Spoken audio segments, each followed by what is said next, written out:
everyone, welcome back to my channel. This is Heidi from My Reading Life, and I'm here today to talk about the completion of a reading project. I know, it's so rare that I actually ever get to talk about actually finishing a reading project, but this is one that I've been working on since I was in high school, if you can believe it. So it's my classics reading project.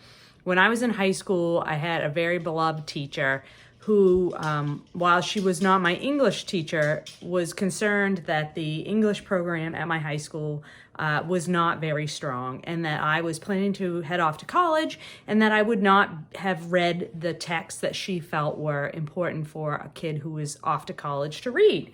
So she gave me a list of recommended reading for college-bound students, and I had been working on this list since I was in high school, so over 30 years ago. This list was given to me. You can see it's an actual mimeographed copy. This is the original copy that she gave me. It has, stuff that I've spilled on it over the years. It's 3 pages long, and there are a total of 76 books on this list. And the reason why it's 76 and not 75 is because she wrote in at the bottom, Slaughterhouse-Five by Kurt Vonnegut, because it wasn't on there, and she thought it was something that I should have read. So I will leave a link to a Google Doc of this list of books, because I know that some of you will want to see the actual list in its entirety, and you can check out that link and go look at all the titles. I'm not going to go through all of the titles that are on this list today. What I'm going to do is I'm going to talk about the book that I finished, the last book that I finished for the project, and then I am going to talk about my 5 favorite books from this list and my 5 least favorite books from this list. What was the final book that I finished off the list? I just finished it last night. I've been working on it all month, and that is Look, Homeward, Angel by Thomas Wolfe. This book was published in the 1920s, sometime like 1927 or 29. I can't remember for sure. Let me just peek at it. Yeah, 1929. And it is evidently a classic of American Southern literature. This is a very autobiographical novel, evidently. It's quite a chunky monkey, and it's written in a very odd, meandering style. It covers the life of Eugene Gant from his birth to his death. From his birth to his 19th year. He doesn't die. And it is a weird book. It is, nothing really happens. It's just the story of this kid's life. It is a coming of age sort of novel. But really there is no story outside of Eugene's life and his siblings and his parents and this little town that he comes from in, is it North Carolina or North Carolina, a little town called Altamont, which evidently was based on Asheville. It's not a real town, but it was based on Asheville, North Carolina. And it is like Thomas Wolfe never uses one adjective when he can use 3 or 4. He never uses one adverb when he could use 2 or 3. His sentences are very long and meandering. He intersperses with sections of song and poems and stream of consciousness. And, people have inner, discussions with themselves. I ended up listening to this on an audiobook because I just couldn't, I needed to do something to help myself get through this. There were times that I really wanted to just give up on it and say the heck with it, but I didn't. I persevered. And I will say that the second half of the book, when Eugene is a teenager until he gets out of college, that part of the book was much better for me. I will also say, just to be aware of, this has very racist language in it. It is written from the perspective of somebody who was living in the South at that time. So the language used to describe African Americans is the language that you would expect from that time and that place, but it's very jarring when you're listening to it on an audiobook. I found it very distasteful to listen to, obviously. Not that I don't recognize that it's historically accurate. It's still just not very pleasant to read. And honestly, the real thing is just the lack of story with this book. Everybody in here, I will say, Gant is none of these people that Thomas Wolfe is describing. I don't know how much they really were his parents and his siblings and the people of his town, but nobody really comes off very well. His father is an alcoholic. His mother is completely obsessed with earning money in real estate. The family is very greedy with money, like not wanting to spend any money, just wanting to earn money. The kids all fight with each other constantly. The oldest brother is like really out there, like very violent and strange. And yeah, it's just very filled with very unlikable characters, and nothing really happens, and it's too wordy and boring. And yeah, if I hadn't had to read it for this project, I would have DNF'd it. So that was the final book that I finished from this project. So what I wanted to do today was to talk about of these 76 titles, which are all supposedly, you know, from the canon. And I will say that this book is almost entirely consists of white authors.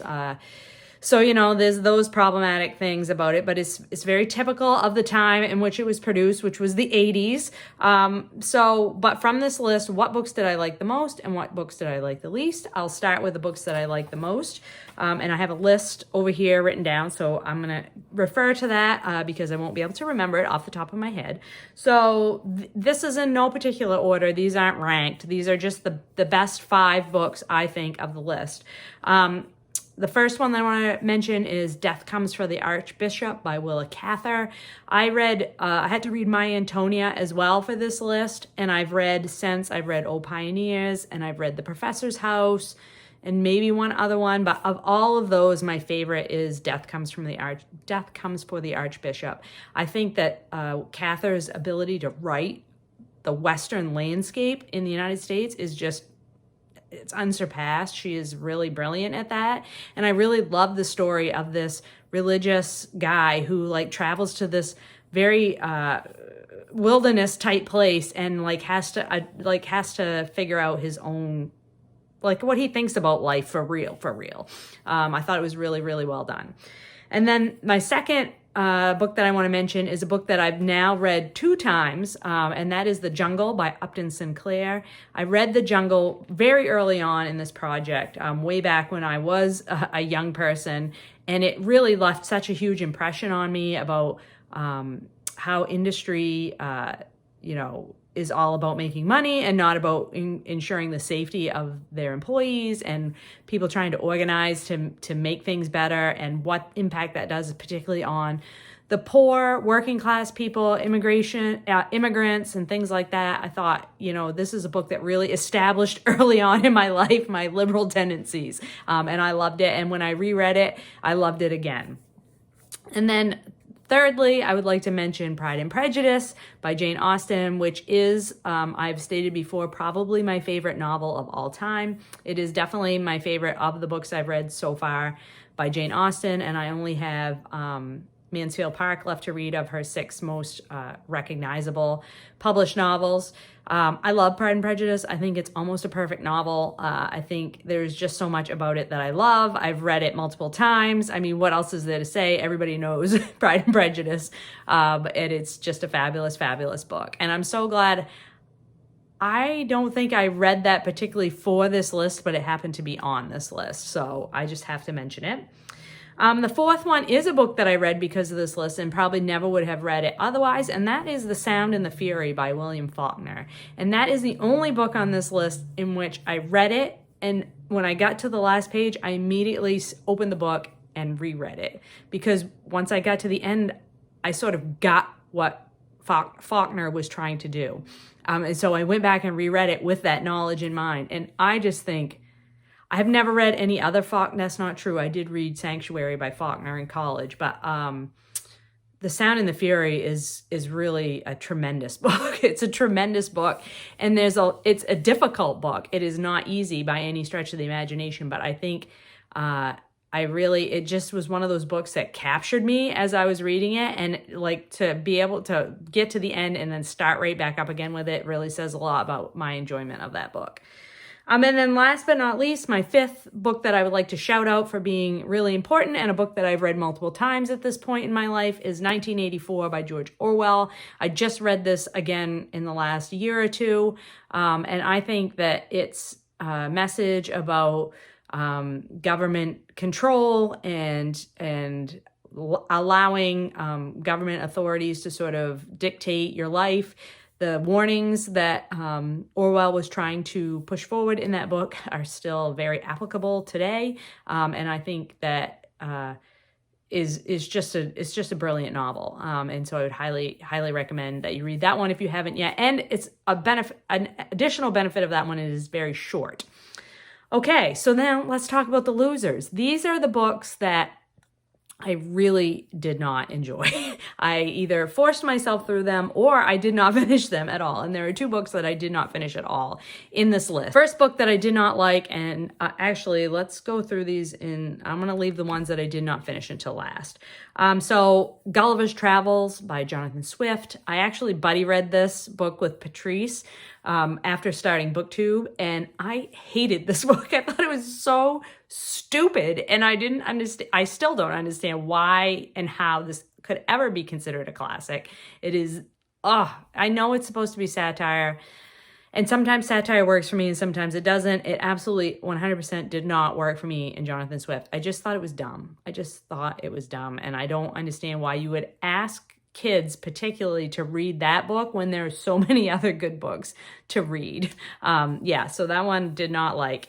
The Portrait of an Artist as a Young Man by James Joyce. Really did not like this book. It is stream of consciousness, but I don't think that's the reason why I didn't like it, because I love Ducks Newburyport and I loved Milkman by Anna Burns, and both of those are stream of consciousness books. I just thought the narrative voice of Portrait of the Artist as a Young Man was so obnoxiously patronizing and so much like, I'm smarter than you are and you're such a moron and only I am smart, and I just could not stand that book. It was really terrible. And it's not because it's stream of consciousness. It's because the narrative voice is very, very pretentious, and I could not handle it. I am really opposed to books that have a lot of pretension in them, and that one has a ton of pretension in it.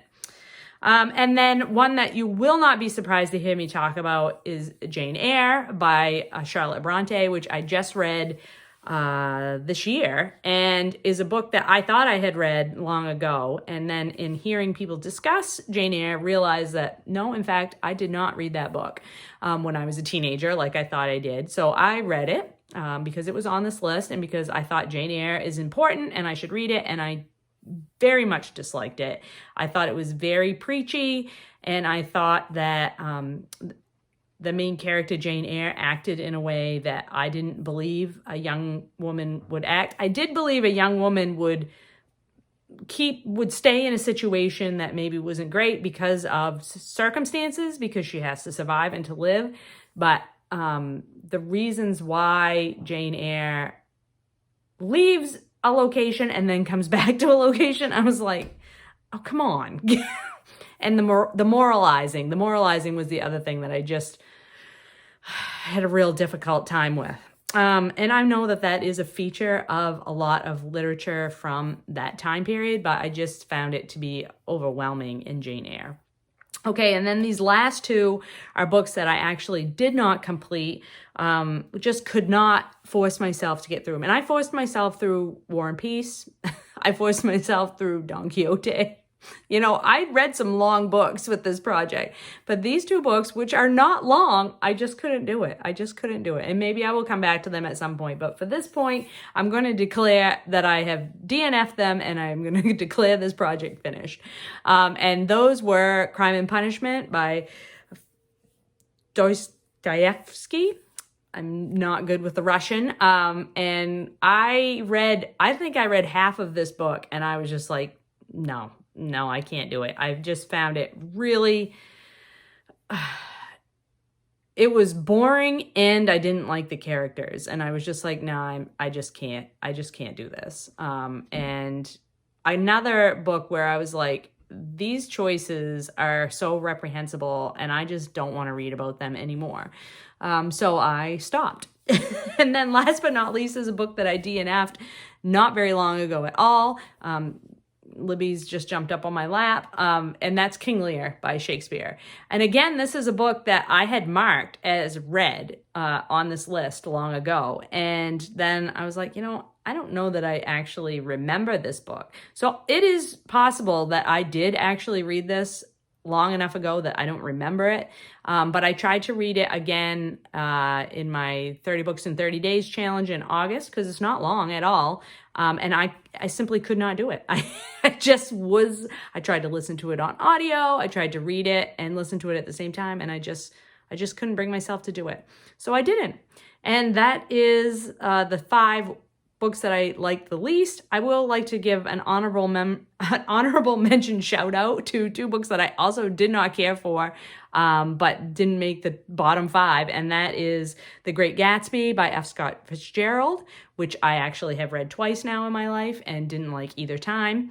And Catcher in the Rye by J.D. Salinger, which I also did not care for, but have not tried to reread because I once was enough with that book. So I am really glad that I took this challenge on. I mean, it took me far longer than I ever thought it would. I had an original goal to read all of these by the time I was 40. I'm 9 years past that date at this point, but hey, better late than never.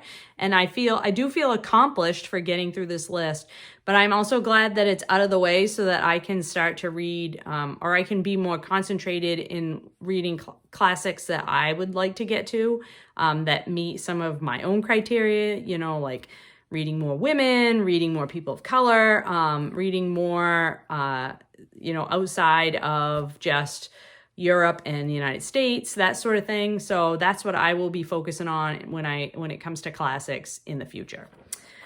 Anyway, I hope that you have enjoyed this little trip down memory lane with me. I hope that everyone is doing well and finding some great books to read, and I will talk to you later.